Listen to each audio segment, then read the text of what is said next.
This is a one-man infiltration mission, boss. Equipment is the bare essentials. Anything else will be OSP. The target location is a prison camp on a U.S. military base. Those Marines have the place locked down tight. Your only backup will be one extraction chopper. We can't send anything else. You won't need to. Again, this is infiltration, a sneaking mission. Your #1 priority is remaining undetected. Use discretion before engaging any guards you encounter. Be mindful of their sensory perceptions, sight, sound, smell, and pain.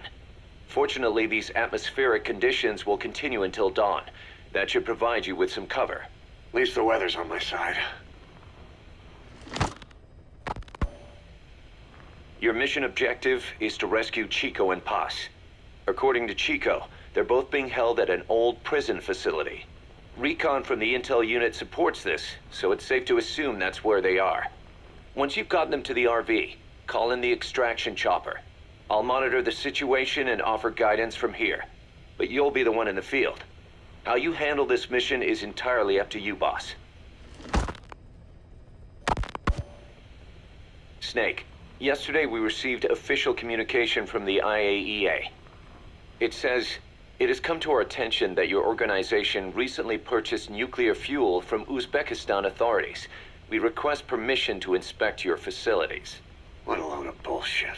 Yeah, they're after Metal Gear Zeke's nuclear warhead.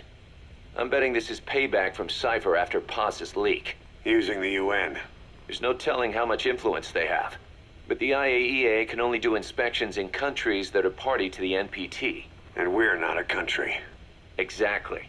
We haven't signed a safeguards agreement with the IAEA over peaceful nuclear use, and we're not obligated to report any nuclear material we have, nor information about any nuclear facilities. The IAEA has no authority to inspect us. But despite all that... That nuke's our last line of defense. We don't want to announce we have it until the world is preparing to wipe us off the map. Until then, we let everyone think we're just a private army with conventional firepower. What's Huey's take? That the problem's how to hide the nuke in Metal Gear. But I gotta tell you, he was all for it. I see. But there's no way we can have the IAEA poking around here. So what do? Ignore them? Send them an official letter of refusal. Say that we're a private organization and we've done nothing to attract this suspicion. You got it. We finished Zeke's waterproofing reinforcement yesterday. The day after tomorrow, we'll be done installing the main depth control tank, the compressed air tank, and the attitude control propeller pod. Huey. If the underwater test goes well, next week we'll try the 300-foot seabed depth. Drop the act, Huey. How did we end up agreeing to the nuclear inspection? Because after you sent that letter, I told them. After careful reconsideration, we agree to your request. And frankly, we should be inspected. This is our chance. If they come and go without discovering the nuke, we can tell the world we're clean.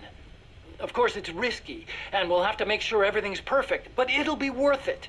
Huey, can they do an inspection without going through the Board of Governors? We contacted the IAEA's admin branch, and they said there's no record of us being brought up at any of the board's meetings. I'd say probably a preliminary inspection to determine whether we should be referred to the board. So it's bound to be a small inspection team, and they won't be here that long. Don't worry, leave everything to me. Has the media gotten wind of this? Yeah, 2 major Western networks want to do stories on us. I planned on saying yes. What? You want to broadcast this place to the world? That's why I agreed to the inspection. This is a golden opportunity. We can use the media to prove to the world we don't have a nuke. Besides, even if we said no, it would just be delaying the inevitable. Kaz, our hands are tied now. Start getting the place ready. Thanks, boss. Don't get the wrong idea. You've set it up so that any more changes of heart will arouse suspicion, that's all. Zeke stays, but we'll have to move all other AFVs to shore. Any potential troublemakers can go with them for some mandatory R&R. Sound good, boss? Just do it. About the inspection, what do we tell the men? The truth. What else? The one thing we don't need to worry about is anyone here spilling the beans about Zeke. Good point. What about the Sandinistas? There's still quite a few of them left on the base. I hate to say it, but it won't look good having Soviet bloc personnel here. The problem is, moving a group that size in a hurry would look even worse. At least Amanda's on assignment in Cuba.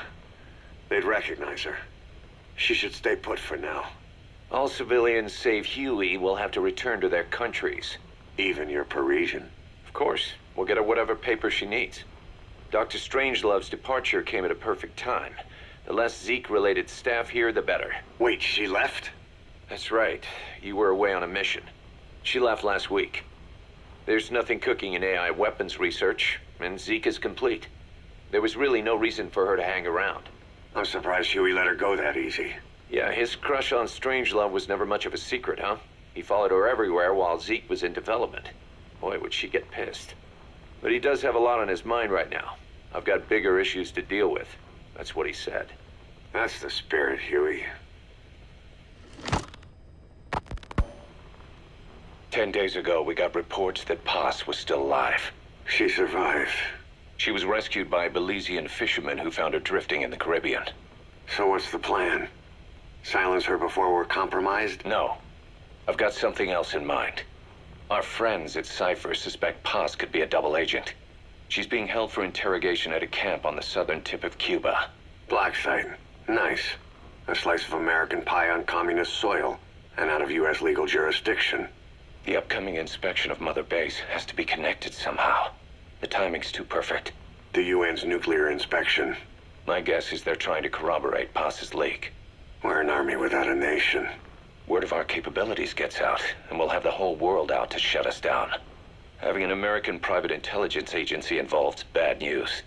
Cypher's the ones who sent Paz to us in the first place. She knows their true nature. Right. Paz is our only link to Cypher. If she's still alive, we need her on our side. If not us, who else is gonna rescue that bitch? When do we do it? The inspection comes first. We'll deal with us afterwards. Do the men know? Word has started to spread. The information came from Cuba through Amanda. One of the base personnel used to belong to El Frente. I'll tell everyone we don't concern ourselves with the survival of enemy spies. We need them focused on the inspection. And if we get her back here and she isn't cooperative, there's still plenty of room for her in the ocean. Works for me. What about Chico? He had a chance to stop Paz from hijacking Zeke and he blew it. He's carried that guilt ever since. Kid really did care about her. Chico, it's hard to say how he'll react. Have Amanda call him out to Cuba. He shouldn't be here right now. Good idea. They haven't seen each other in a while. Little time with Big Sis and he'll forget all about you-know-who.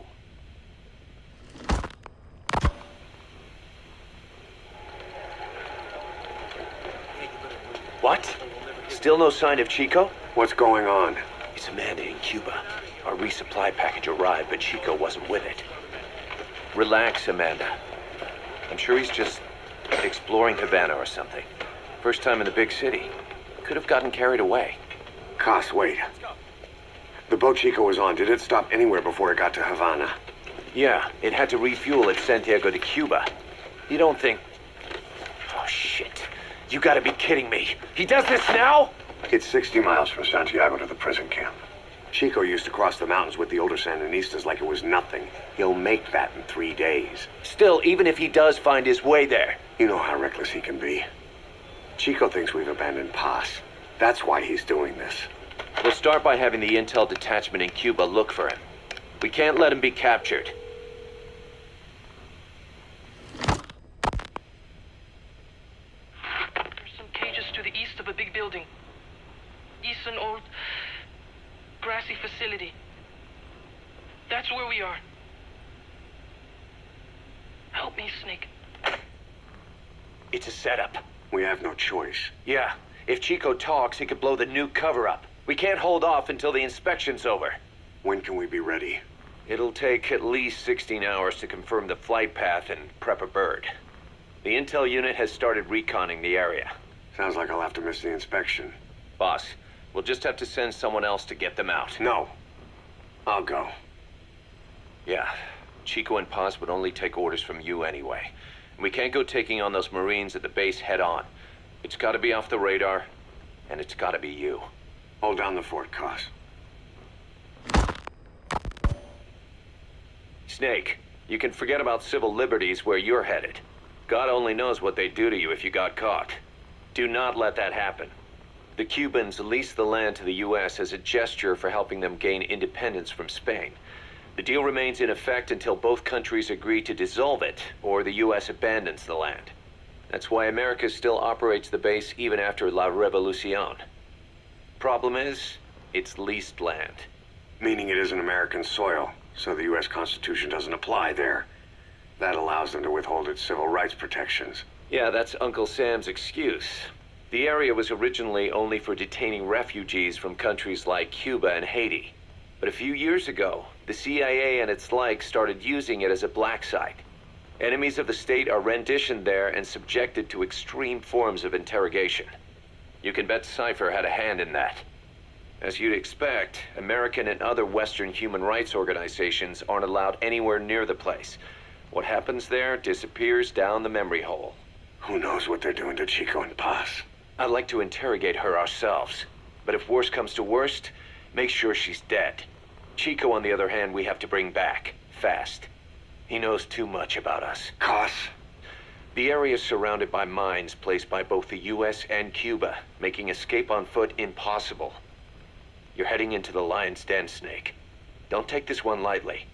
Come back in one piece. Yeah.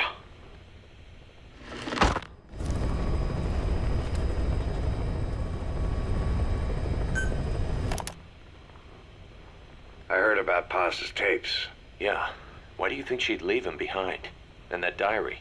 Whatever it was, her commitment was wavering. That much is clear. So she was leaving clues to help us. No way to know for sure. And the ocean's not giving her back. November 4th, 1974. At the outskirts of Barranquilla, Colombia. Contact with Big Boss successful. Zadornov posed as my professor, but Big Boss took one look and knew he was KGB. However, he does not seem to suspect me. To him, I am just a peace-loving student, and another victim of the CIA. We asked him to drive the CIA out of Costa Rica. To him, this means betraying his country. His forces are smaller than anticipated. They drift from place to place with nowhere to call home.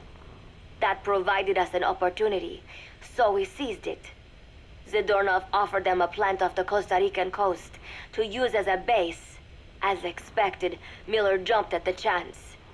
Although initially reluctant, Big Boss came around when Zadornov played him the tape. All because the voice on it sounded like his mentor, the boss. Naked Snake, the man who once saved the world from the brink of nuclear war. Awarded the title of Big Boss for his service. He later became a mercenary, abandoning both his title and his country. To him, that honor was steeped in the blood of the boss, the mentor he was forced to eliminate. Exceptionally charismatic, he possesses unparalleled combat and intelligence-gathering abilities. His only discernible weakness is her. This operation hinges on how effectively we can exploit that. Kazuhira Miller is Big Boss's lieutenant. Half Japanese, half American. He once served in Japan's self-defense force. Though he and Snake first met as enemies, they discovered a common bond and together built their private army, with Miller directing business and administrative affairs. He comes off as shallow, but his true intent is hard to read. I must be careful. All that is clear is his infatuation with Big Boss. With East and West fighting over its control, Central America is now the most contested region on Earth.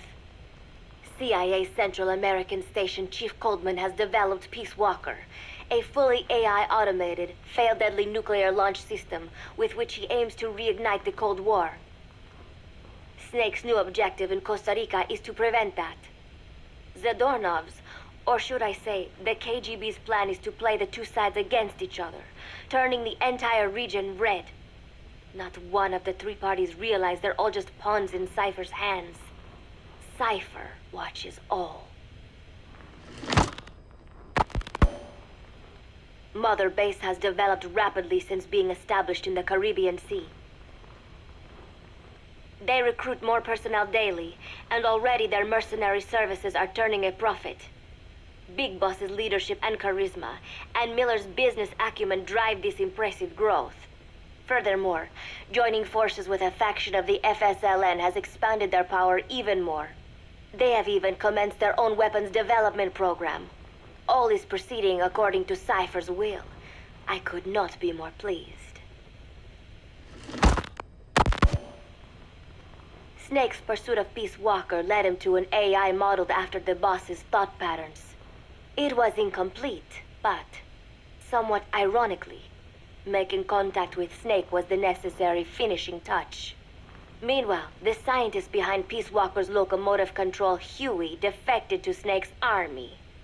His presence has greatly accelerated weapons development at Mother Base.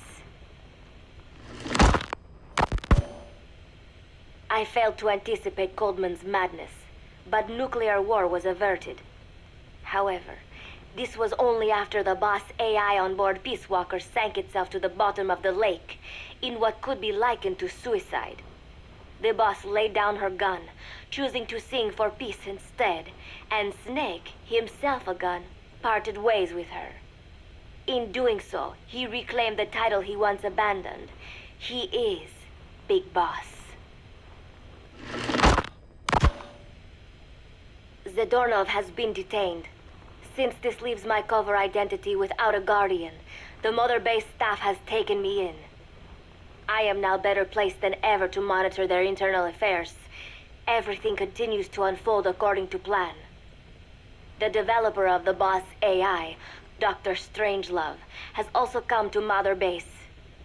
With her and Huey's expertise, they can now develop a weapon capable of matching Peace Walker. Development on the bipedal weapon is now complete. They call it Metal Gear Zeke. It stands there like some sort of mystical guardian. The soldiers gaze on it with pride and reverence. Big Boss has elected to arm it with a nuclear weapon. As an army without a nation, they seem to feel the need for a deterrent against whatever the world might pit against them. It is a dangerous gambit. Why do such a thing? Their nuclear strategy differs from the Americans and the Soviet Union. The superpowers deter attack by revealing their nuclear arsenals to one another. Snake and his men know that if they were to go public with this, the whole world would unite against them. Business would dry up overnight. So they do not plan on revealing the nuke until necessary. This ace-in-the-hole approach is their idea of a nuclear strategy. Wielding a deterrent, all the while unable to reveal its existence. I wonder if Snake sees how vulnerable this makes them. Yes. Hijack Zeke? Yes, I did indicate that to be our leverage. But I cannot imagine his agreeing to that now. But did you not raise them to safeguard your governance without borders? No. I have not forgotten. Cypher watches all. Yes, things are proceeding, but modifying Zeke has not proven easy. I am using Zadornov to buy some time. No, I have not forgotten what you said. However, well, forgive me for asking, but this is you I am speaking to, isn't it, Cypher?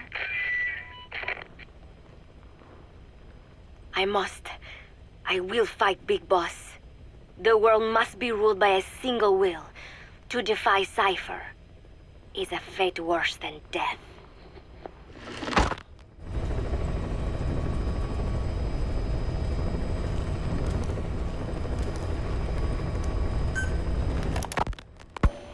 As of today, I will be living here at Mother Base.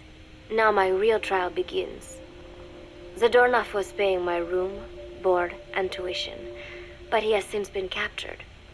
I told the man that with no more money from the KGB, I could no longer afford school. He bought my story, and when I said I would be willing to work, he took pity on me and let me stay. For some reason, Miller really pled my case. That was helpful, but the man is still a fool. His men are no better. They think their training makes them strong, but that kind of strength is nothing in the face of true power. And better yet, they wait on me hand and foot, believing I am just a schoolgirl. Looks like I won't be working too hard after all. Just today, while scouting out the living quarters, I saw a group of them in the corner of the deck making a fuss. Going over for a look, I saw they were feeding a kitten. A bunch of grown hard men, and they're the ones acting like schoolgirls. Look, isn't he cute? What is wrong with them? Disgusted, I just nodded and smiled. I must stay in character after all. I indulged their chit-chat for a few moments. Then one of them asked me to give the thing a name. They had just taken it from its mother. I named it Nuke. I improvised some nonsense about how our compassion for living things can help prevent wars. The men gave me a little fish. I held it out in my palm and the kitten happily ate it up. What a pathetic, feeble creature. It sickens me. Today, Chico invited me to go fishing with the soldiers. I suppose finding one's own food does have its merit, but I prefer not to be involved in such a degrading task. And their prattling on about fishing being fun is nonsense. I'm not here to find playmates. Nevertheless, distasteful as it was, I went along in order to maintain my cover. Chico thrust a fishing pole into my hands, and we went up onto the deck where several soldiers had gathered. They welcomed us warmly. With so few women aboard Mother Base, I'm treated like a princess. No one suspects I am neither a teenager nor a student. It was nice and sunny, with a gentle breeze and waves. As I cast my line and waited for a bite, the soldiers began to ask me all sorts of questions. As always, I answered according to our predefined scenario, feigning a smile. As I sat there feeding them lies, the fish began to bite, and the soldiers began to focus on their prey. Chico had his bait stolen by a fish, and got so angry that he stood up and nearly fell into the sea. Everybody laughed. It almost made me want to join in too. At some point, I got a bite myself. The instant after I felt that first gentle tug, the fish yanked the line with astonishing strength, and I let out a cry of surprise. I thought he was going to be huge. It was my first time fishing, and I was a bit flustered, so the soldier beside me helped by supporting the pole from behind. "Reel it in," they shouted. I nodded, turning the handle as fast as I could. I wondered what kind of fish lived below the surface, and thought back to the deep sea dives I had to do as part of training. Those were difficult days, but I remember finding the multicolored fish gliding through the water incredibly soothing. After a hard fight, I pulled it up. To my surprise, it wasn't even half a vara, rather anticlimactic. But I wasn't doing it for fun, so I wasn't the least bit disappointed. Nook was hovering nearby with an expectant look on his face, so I gave the fish to him. All in all, a thoroughly wasted day. Preparations are coming along nicely. No one suspects me of being the one to let Zadarnov out of his cell. Today, Amanda and I taught Cecile how to make gallo pinto. It is a simple home-cooked dish consisting of black frijoles mixed with arroz. It is well known throughout Central America, not just in Costa Rica, so it is no surprise that a Nica like Amanda would be good at making it. But I was raised in the States from a very young age, and could hardly even remember my mother's gallo pinto. Having to make chit-chat with that clueless bird lover and the so-called revolutionary was excruciating. And, clueless or not, I wanted to be especially careful around Cecile, the one who actually recorded that tape. Thankfully, Miller and his men seemed to believe I mistook the tape I found for one my friend made. In any case, one can never be too careful.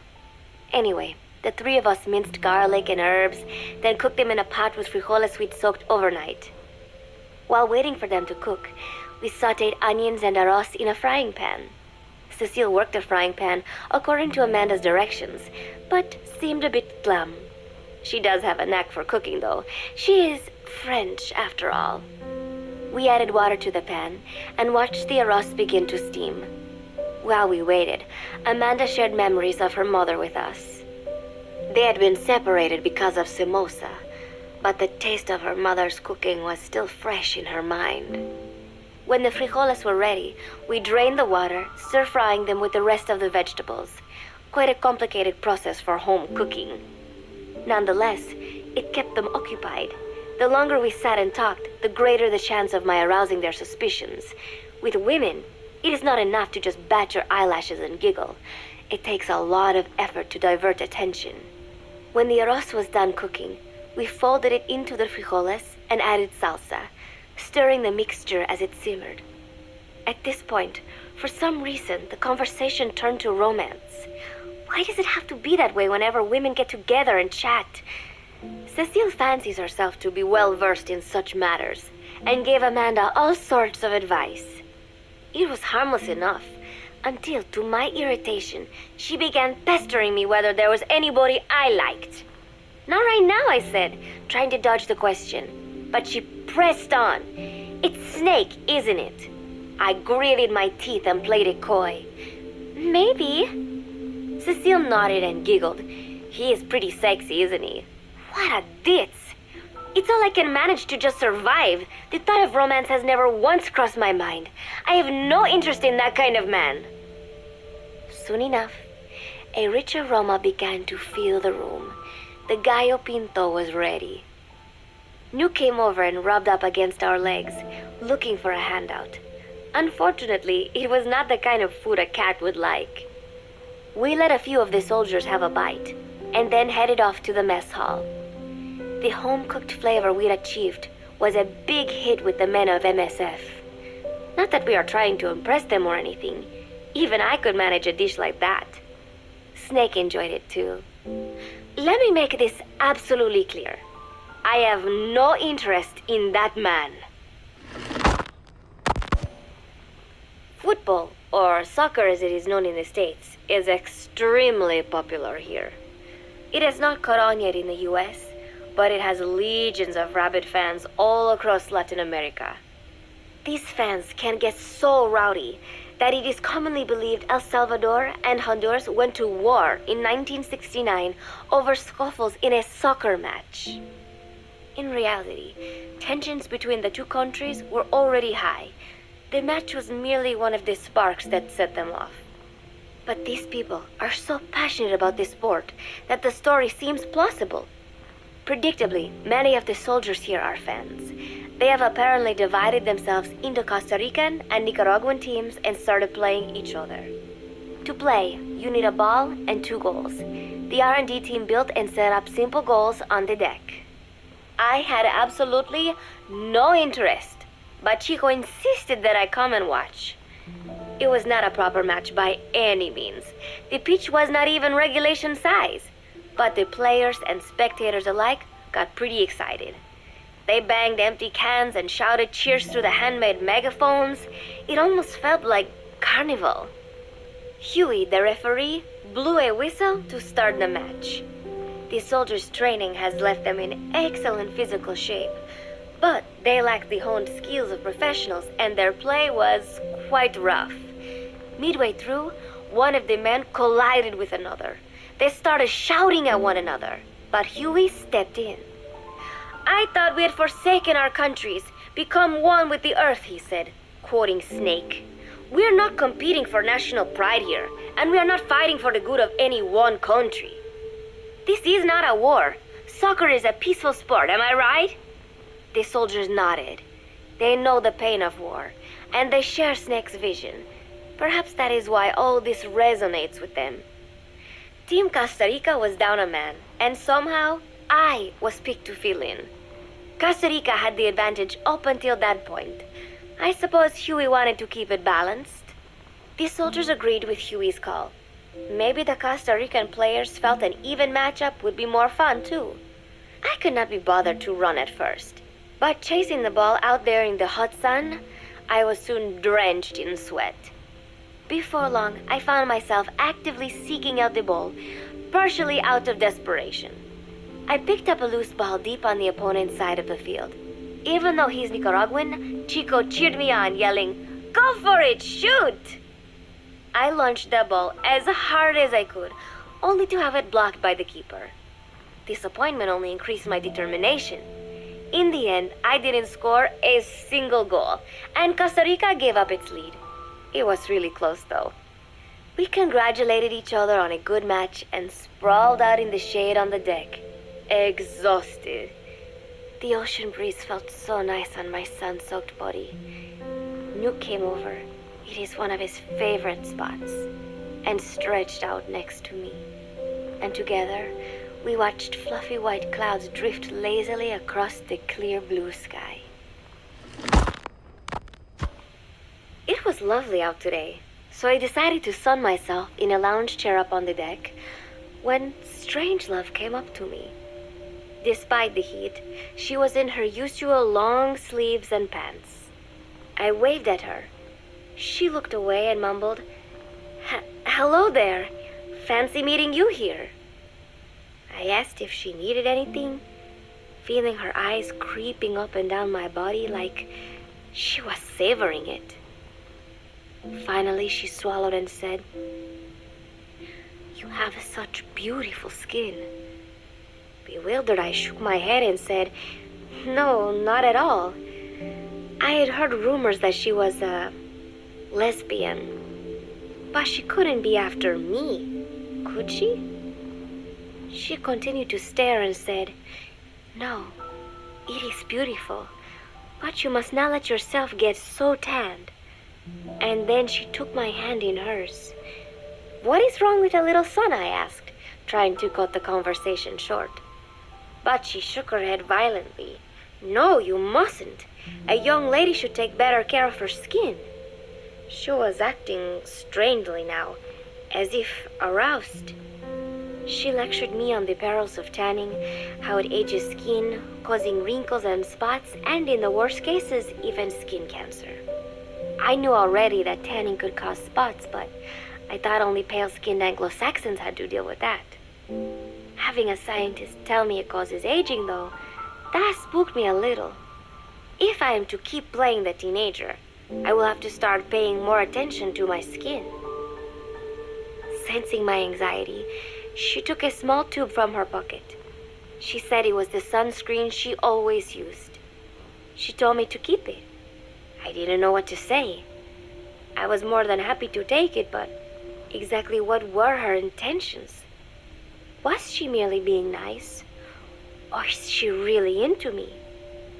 Either way, there was no reason to refuse, I suppose. I have undergone training.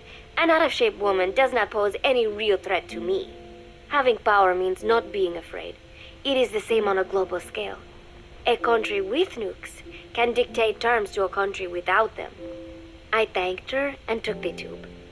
Then she offered to put some on for me. She squirted some lotion onto her fingers and began rolling it into my chest. It happened so suddenly, and I was so taken aback that I did not even think to protest. She caressed my stomach with her long white fingers, then slid them upwards between my bikini-clad breasts. "What? Wait," I sputtered as her moist eyes met mine. She was beautiful. Somehow, I found myself captivated by this woman more than 10 years my elder. "Hold still," she whispered in my ear. I nodded silently, unable to refuse. My body went limp, motionless, as if in a trance. Gently, carefully, she rubbed the lotion all over my entire body. I shouldn't have enjoyed it, and yet I could not help myself. For a moment, I was spellbound. That woman is dangerous. I had better watch myself. Protecting one's health is an important part of any agent's job. But despite my best efforts, I have caught a cold. Now that I think about it, Mother Base's numbers are on the rise, with soldiers coming from all different places and backgrounds. It is no wonder then that sooner or later someone would bring in a virus. That said, what I have got is just a common cold.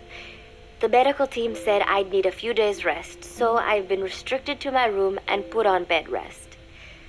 I thought I'd gotten used to not having anyone around to relate to, but at times like these, being alone is just miserable.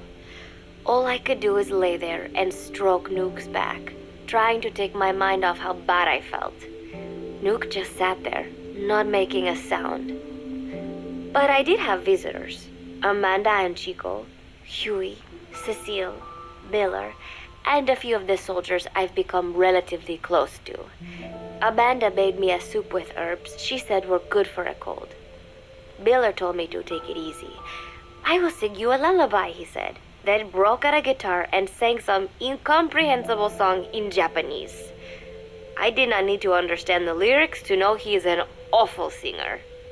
Then he said, "You know what is good for a cold? Suppositories. Here, I'll show you." He began to take off his pants, so I threw my tissue box at him to make him go away. Then Strangelove showed up, saying she had some miracle Indian cure.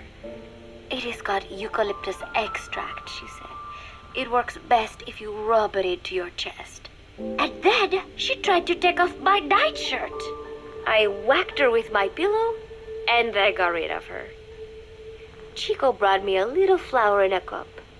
It had been growing in a little bit of earth that probably found its way on board, stuck to something else. "I found this on the deck. Here, you can have it." He tried to act nonchalant, but I am pretty sure he's got a crush on me. None of them understand. If they thought these little visits would cheer me up, they were wrong. Tonight, Snake himself came to my room.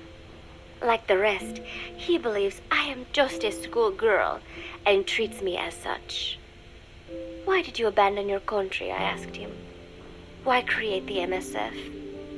Of course, I knew the answers already, but I wanted to hear it from him. As I had imagined, he was not exactly forthcoming. All he would say is that his country abandoned him because all he could do was fight, and that is why he needed the MSF, because that is all he is any good for. Then he said, "Fighting is the only thing I understand, but that does not mean I have got a grudge against those who believe in peace.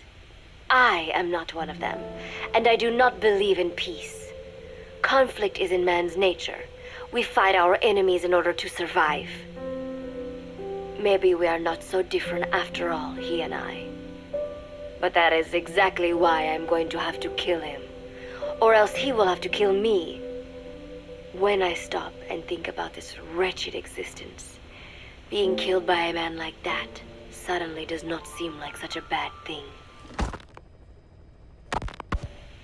Every month, Mother Base throws a party for all the soldiers whose birthdays fall in that month. There is something strange about a military organization having parties. Really though, it is just an excuse to drink and make noise. It is not easy to get alcohol on a fortress in the middle of the ocean. Most days they are training from dawn till dusk. They do not have time for things like drinking. That is why Snake and Miller came up with the idea to give everyone a chance to let loose. Obviously, a bunch of boors like that are not going to bother with blowing out candles on a cake.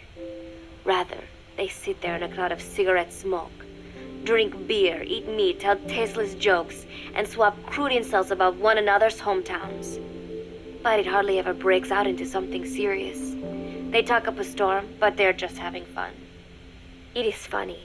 You have got members of FSLN rubbing shoulders with the UCLAs, people who once would have considered the other mortal enemies. I wonder if that is what makes Big Boss so popular. In leaving their countries behind, they leave their hatred for other countries too.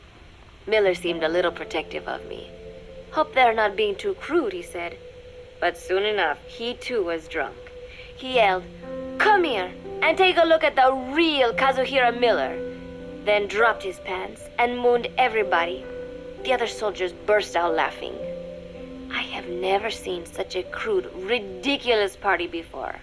And yet, all these people, laughing and acting the fool. Is this what they call peace? For some reason, I began to think about all that has happened since I came here.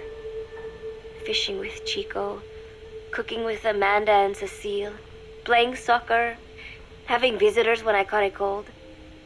When I stop and think about it, my time here has been the most peaceful of my life. But that is about to end. I cannot imagine he will be willing to negotiate. It seems I am to fight the legendary Big Boss.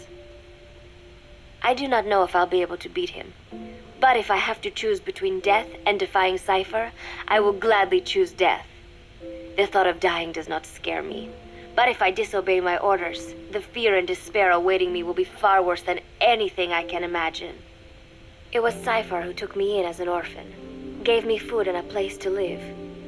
His orders may have been unreasonable, but I will never repay my debt entirely. It seems I have no choice. I must fight this man. I must fight Snake. Do you know Miller, Snake's right-hand man? Apparently has got at least one serious weakness. He is an insatiable womanizer. He does not bother me, most likely because he considers teenagers off limits. But he has hit on every single one of the few female soldiers here at Mother Base. They ought to be telling him where to stick it, but end up falling for it so easily. I think some of it stems from the fact that he is actually not that bad looking. Anyway, today, that nasty habit got him in trouble. He and Snake got into one of their rare fights, and I was there to see it. They burst out of the showers, completely naked, trading punches. I am no child. The sight of a naked man does not make me blush, but this was something else. Maybe this'll teach you, Snake yelled as he slammed his fists into Miller's chest. I heard later that apparently he'd been two-timing someone, and that same someone had gone to Snake with her troubles. As I see it, it is her own fault for letting herself be deceived like that. If she is too dumb to see through Miller's lies, then she got what she deserved. But this was not the first time it had happened, or the second, and Snake read Miller the riot act. Miller argued back, and what began as a shouting match turned into a fist fight. "You son of a bitch," Miller yelled as he swung. "Not bad," said Snake, smiling, "but not good enough." And then he was back on the offensive. They had already been at it pretty hard in the showers, and their bodies were covered with bruises. Both of these men had been trained for war, their bodies deadly weapons. They were each bleeding from a dozen places. All this from a fist fight. Even so, it was far less gruesome than if they had given it their all. It was obvious that one of them would be dead were they fighting for real. Miller took another swing, yelling, "Try this then!" Snake parried, then responded in kind, but I could tell he was not aiming for anything vital. "You are one tough bastard, boss," Miller muttered. A smile crept across his face as he caught his breath. And then they went right on fighting. Blood and sweat flew off their glistening bodies. It was combat without hatred or hostile intent. I had never seen violence like this before. And yet, it was more than just a friendly tussle. They were utilizing every technique they knew. It was not a sporting match. They were not playing by the rules. How could they keep this up? At last, the two men tired themselves out, and the bizarre scene came to an end. They looked at each other's battered bodies, and then burst out laughing, embracing and congratulating each other on a good fight. It all seemed so idiotic. I still cannot fathom such behavior. But somehow, I got the sense that for all his womanizing, Miller really only trusted one person, and that was Snake. There was no way I could ever come between the two of them. And at that thought, I began to feel as if I had lost. All of Mother Base is preparing for a festival. Since Snake and his soldiers spend so much time fighting, they are setting aside one day a year for peace and relaxation. I do not know all the details, but apparently that is what Snake and Miller decided. These soldiers love the idea, of course. There is so little fun to be had here that everybody looks forward to events like these. That is all well and good, but somehow I got roped into getting on stage. Come on, we even both have peace in our name, said Miller. And Zadarnov, that old Ruski's name, has something to do with peace too, right? Hey, as long as we're having a day of peace, we ought to get an act together. The Three-Piece Band. I thought he was joking. He then proceeded to share his idea without bothering to check with me. And now, I am slated to sing. Apparently, he had heard me on the deck one day, and since then he's wanted to form a band. Everybody's looking forward to it, so there is no way for me to back out now.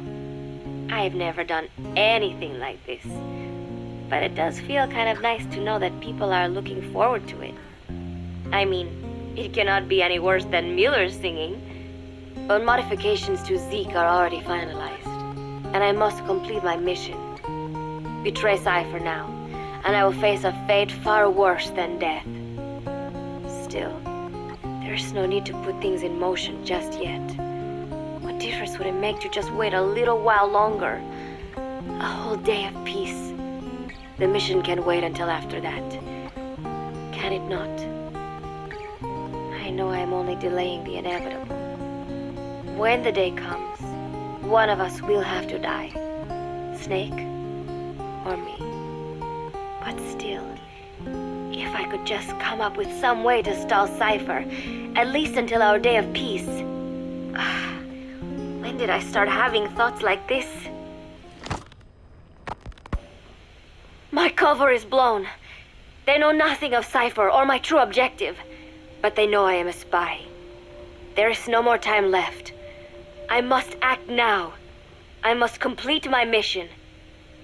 How did it come to this? All I wanted was 3 more days. Just 3. Miller's already finished writing the song. It is called Love Deterrent. It is about a girl who cannot express her true feelings. I have been practicing. I am no pro, but I was pretty sure I would do a decent job. And now this. Cypher found out that Zeke was complete. He must have someone inside Mother Base besides me, spinning his tightly wound web of control, leaving no room for individual will. Typical. When they found out Zeke was complete, I was ordered to execute the operation immediately. If I was going to enjoy just one day of peace, I had to ensure the plan could not move forward. I tried to sabotage Zeke. I thought by damaging the drive system, they would have no choice but to delay their plans. I waited until midnight, and then snuck into the hangar. There would be trouble if it looked like sabotage. I selected one of the drive system's load-bearing parts and carefully worked to warp its shape. The leg's drive system requires a high degree of precision to operate. Even the smallest deviation would have done it. Then, Chico walked in. Maybe it was one of those nights where he could not sleep. In any case, he saw me, panicked, and took off running. It would have been easy to kill him, but I could not. I know he likes me. It is not as if I would ever have an interest in a child like him, but I could not pull the trigger. Not at him, not in the back. Will he tell them? Or is there a chance he will keep it a secret? Protect me? No. He knows now. Knows I am not who he thought I was. He ran without even questioning what I was doing. There is no chance he does not know. And soon, all I have built here will end. And if Cypher has another agent among them, if he finds out I tried to sabotage Zeke, this place will no longer be my heaven. Then it is settled. I make my move now. Chico walked in before my sabotage was complete, so Zeke should still be operational. It might not run at full speed or power, but I do not have time to fix that. Without Zeke, I do not have a chance in hell of winning. I must act fast before Chico sounds the alarm. I knew it would come to this. I just did not think it would be so soon. It is time, Zeke. Metal Gear Zeke. Activate.